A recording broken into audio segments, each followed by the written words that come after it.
बच्चों, जैसे आप हर छुट्टियों में घूमने जाते हैं, कहीं ना कहीं यात्रा पर जाते हैं और यह यात्रा करने के लिए आप रेलगाड़ी, एरोप्लेन या फिर बस, ऑटो रिक्शा, टैक्सी इत्यादि का प्रयोग करते हुए अपनी यात्रा पूर्ण करते हो।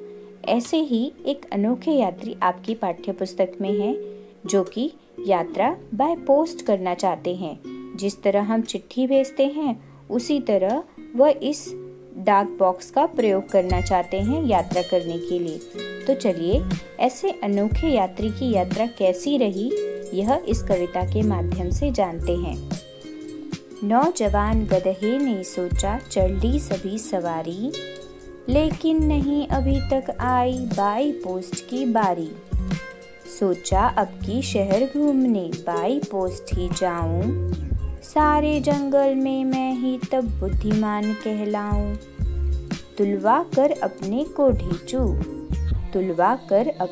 ढींचू डाक टिकट तब लाए, सीने पर चिपका कर उनको फूले नहीं समाए। लेकिन डाक बॉक्स था छोटा और शरीर था भारी, बुद्धि लगाई तब ढेंचू ने नहीं मान ली हारी। हाथ डाल बक्से में सोचा, पोस्टमैन जब आए, डाक बॉक्स को खाली करके मुझको भी ले जाए। बंदर पोस्टमैन बन आया, देख के गधा वह चिल्लाया। समझ गधे को चिट्ठी चोर, बंदर ने मारा डंडा जोर। चोट खाकर चौंका गधा, देखा नजर उठाकर, पोस्टमैन था खड़ा सामने, रेका तब गुस्सा कर। किसने तुमको काम दिया यह देख नहीं क्या पाते, टिकट लगे हैं सीने पर और ठप्पा कहाँ लगाते। तो बच्चों, चलो ऐसी मजेदार यात्रा का हम अर्थ समझते हैं। एक युवा गधे ने एक बार सोचा कि उसने सभी सवारियों पर चढ़ लिया है, लेकिन अभी तक बाई पोस्ट यानी पोस्ट ऑफिस के द्वारा पार्सल आदि की तरह उसे कहीं जाने का मौका नहीं मिला है। उसकी अभी तक बारी ही नहीं आई। उसने सोचा कि इस बार शहर घूमने वह बाई पोस्ट ही जाएगा।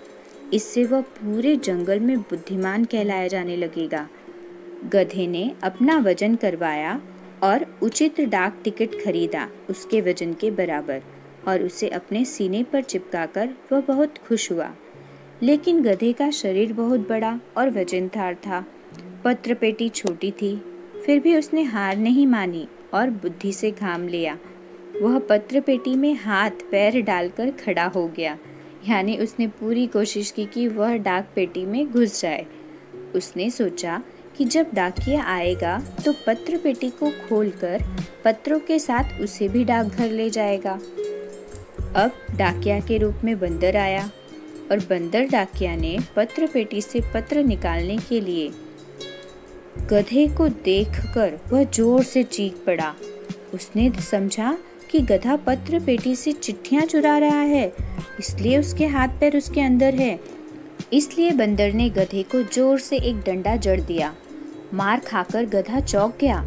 उसने नजर उठाकर देखा तो सामने डाकिया खड़ा था। गधा गुस्से से ढेंचू ढेंचू करते हुए रेंकने लगा और गधे ने डाकिये से कहा, तुमको डाकिया किसने बना दिया? किसने तुमको ये काम दिया? तुम्हें कुछ दिखाई नहीं देता है कि टिकट मेरे सीने पर लगा है और तुम मुहर कहाँ लगा रहे हो? तो देखा बच्चों आपने, यह अनोखा यात्री कितना समझदार है और इसकी अनोखी यात्रा कैसी रही। बच्चों, आप भी ऐसे हास्यपूर्ण मज़ेदार कविताओं का संग्रह करके अपनी कॉपी में लिखिए। और अगर आपको यह वीडियो अच्छा लगा हो तो इस वीडियो को ज़रूर शेयर कीजिए और मेरे चैनल को सब्सक्राइब करना ना भूलिए। Thank you.